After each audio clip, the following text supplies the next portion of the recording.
those alt jerseys are trash. The land, the land is awful. That color is awful. I don't need the yellow with the cream on it. It was bad against the floor. I'm just saying, the guys somebody got to back me up on this. They're bad. They are bad, bad, bad. I am afraid. I'm sorry to disappoint. I don't think they're bad. I like the jerseys. I like the land as a nickname. Like I like the alternate court. Like I'm kind of here for it. I'm so sorry. I'm afraid I've got some bad news. You're an island by yourself on this one because those jerseys are nice. This fine. Yeah, this is the most complimentary things that have been said about Cleveland in a minute. All right, but they did whoop. Like last night, I text our producer Mike Goldfarb is that these jerseys were about as bad as the Knicks play basketball. The Knicks got just throttled last night. So what do we make of it? Is that a statement of Cleveland or a statement of New York to you guys? I think this is more about Cleveland than it is against New York. I think starting Dean Wade and having that much collective size 3 through 5 allows them to switch, which is something that the Knicks have struggled with at times this year. It allows them to cross match. That's where you have Jared Allen guarding Josh Hart. You had Dean Wade on Jalen Brunson. So you get to turn a lot of those pick and rolls into switches. Cat doesn't have a size advantage, and because you have Jared Allen roaming, you don't really have the same driving lanes either. That's where you see Cat. He had an efficient night. He didn't get that many touches. He didn't have as many advantages to kind of take advantage of because of how Cleveland matched up, both from a lineup perspective and from a cross-matching perspective. So I was pretty impressed with the game plan from Cleveland. It isn't necessarily something new that the Knicks haven't seen before, but I think they executed that well. I don't think you can bake in the Knicks literally having their worst scoring quarter of the entire season in the third quarter. That's not all Cleveland, but I do think the game plan was sound. I give more credit to Cleveland's defense than denigrating New York. I'd also give credit to Cleveland. I think that the Cavs, this is what you want to see, especially bouncing back off that OKC loss. You got James Harden for a reason. His ability to kind of collapse and get attention from the defense is key for them. Donovan Mitchell's play has been great. And now you can tinker with different lineups. We can go really small if we want to. We can keep one big out there. We can go two bigs out there. So I think for Cleveland, this is them just kind of putting their stamps and climbing the ladder as they get closer to the playoffs. For the Knicks, they've been a steady presence, but they have to figure out, okay, is it the defense that's going to do us in? Is it the offense that's going to do us in? The offense you've been able to trust for most of the season. In this matchup, they kind of fell short there. So it's going to be some soul searching for them, but this is what happens this time of year in the NBA when you get close to the playoffs. The Cavs, I really think, are knocking on the door of a lot of teams in the Eastern Conference. I'm with you. These alts are awesome. I like the land. It's better than the Cleve. So it's better of the two. Fitz is just an alternate jersey hater, and I like them. But I do want to continue on this game last night. Steve, we'll start with you on this one. Both of these teams, both the Knicks and the Cavs, sit at 37 and 22 after last night's game. It's these two face each other in the postseason. Who do you trust more? I would probably lean, if you had asked me 2-3 weeks ago, I would have said the Knicks, hands down, would have walked away from it, would have been done. But I think right now I trust Cleveland a little bit more. I think James Harden is the perfect addition to what they need as far as having someone who can score, who can drive, who can collapse and make defenses pay attention to him in a different way than Darius Garland could. And that's no disrespect to Garland, but James Harden's just his ability to kind of engage the defense, be able to play with their bigs, Evan Mobley and Jared Allen, be able to make different reads and high IQ plays on top of what Donovan Mitchell's done, on top of their lineup versatility with Dennis Schroeder and Keon Ellis kind of bringing defense to the table as well. I trust Cleveland a lot. Now, the Knicks, I think they're very good, but if you had to ask me, I'm going to pick Cleveland. Well, this is going to be a little bit boring. My answer is also Cleveland in this case, and a lot of the reason is I don't believe you. Why do you not believe me? I mean, the answer probably should be the Knicks, especially once you factor in what they could do on the offensive glass and how they could be a weak point at times for Cleveland. They have this top end talent, but I'm kind of with you. I'm with you. I think what James Harden brings to the table, especially when you look at what some of the non-Donovan Mitchell minutes can look like now, when you have that kind of aggressive scoring and the playmaking chops that James Harden has, that should help kind of tide water when Mitchell sits. And I think, again, I go back to the collective size that Cleveland has. If you can put New York's half-court offense in a box and thus juice your own transition attack, that's kind of a tough thing for the Knicks to deal with. I think they have the talent to overcome it. But if you're just asking me, how much faith I have in them doing so as of literally today, I feel better about Cleveland in the series right now, especially if both teams are healthy. All right, so let's drill this down. All right, I'm gonna have host on host war here.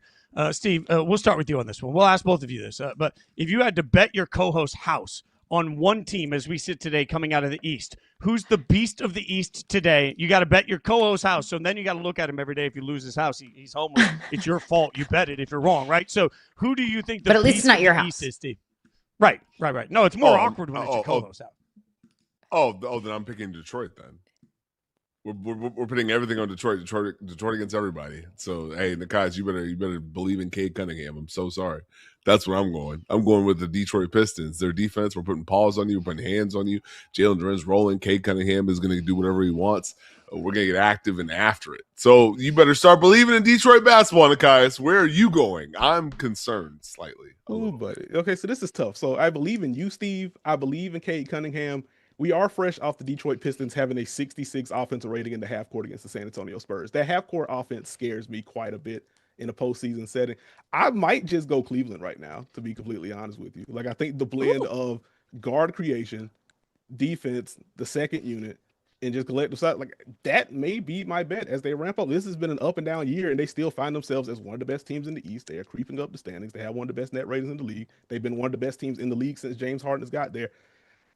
I may just believe in your guy, James Harden. That might be the pick. You don't, though. It's okay. I'm homeless. I'm homeless. I have a spare bedroom. You come on over Thank here you. if you need to. Yeah, I got you. Like, I love the James Harden move when the Cavs made it. I love it even more now, but I'm with you, Steve, on Detroit. And I do want to stick on Detroit for just a moment because Cade Cunningham, after the last couple of weeks, has rightfully so gotten MVP buzz. But with the 65-game rule, let's say Jokic is ineligible, SGA is ineligible, Wemby is ineligible, then do you believe that the league needs to look at changing the 65-game rule in the way that it could potentially impact some of these postseason awards? And Steve, we'll start with you. I'm so glad this is brought up because someone not named me really was emphasizing this 65-game rule. Might be Nekias Duncan, you'll never know. But for me, I think a great season deserves recognition, and I think you can separate who has done what they've needed to do depending on, like, regardless of games played. You have to be incredible to play 50 games and really be recognized. So we can be honest there.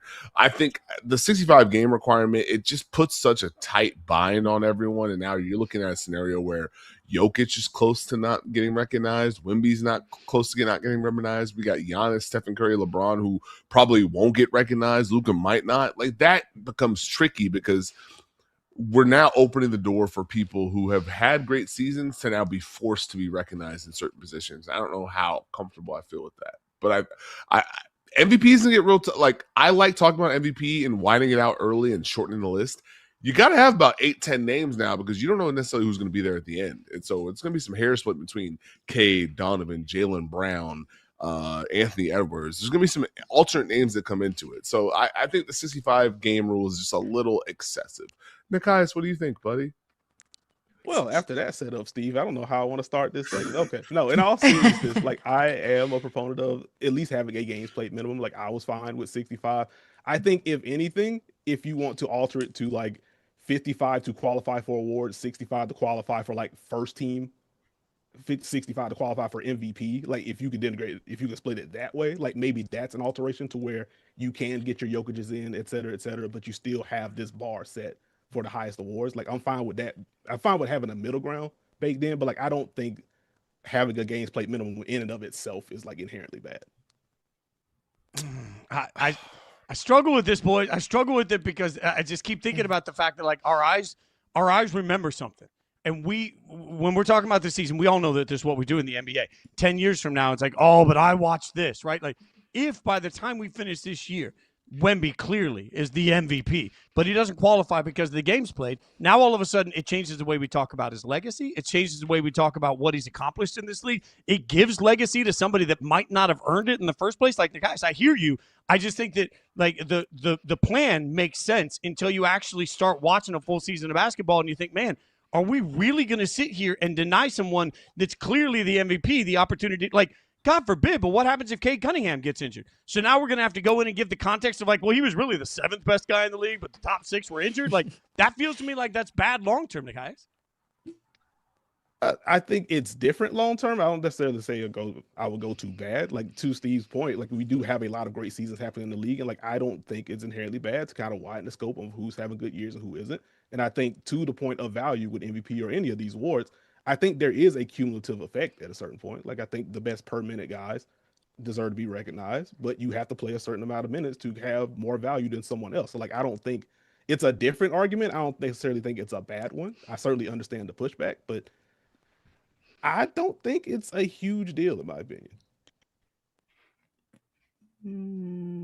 All right, so I like White. how do we love you too. That's amazing. Thank you. That's amazing. That's amazing. That's amazing. All right, let's get to one more piece of drama. We'll go back to the West. We got drama in the West last night. I had to get your opinions on this because we watched Luka pass up the game-winning shot to pass it to LeBron, and it just was an ugly look. It didn't seem to make a lot of sense to a lot of people. I saw the stat this morning: the worst plus-minus of any duo in this season for the Lakers is LeBron and Luka on the floor at the same time. So, Steve, like, what's wrong? Who's at fault for where the Lakers are right now? I mean, I think the Lakers need to get healthy, and they're finally healthy, and now it's trying to figure things out. I think for them, they have to. Their offense has a certain level for any of this to work. Their defense is what it is. They're only going to be so good. They can try different things and try and put you in a different box, but if their offense is not at a high level, they're only going to accomplish so many things.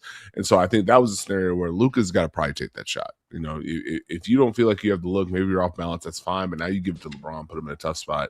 He doesn't have a clean look, not really expecting it. And so I think it's for the Lakers, this has got to be refinement on the offensive end. You got to be able to be a sledgehammer with Luka and LeBron and Austin Reeves once everyone's healthy. Your defense is not going to be able to carry you through this. And so I'm looking for them to kind of figure things out and be an elite offense down the stretch and put that pressure back on teams as they get into the playoffs.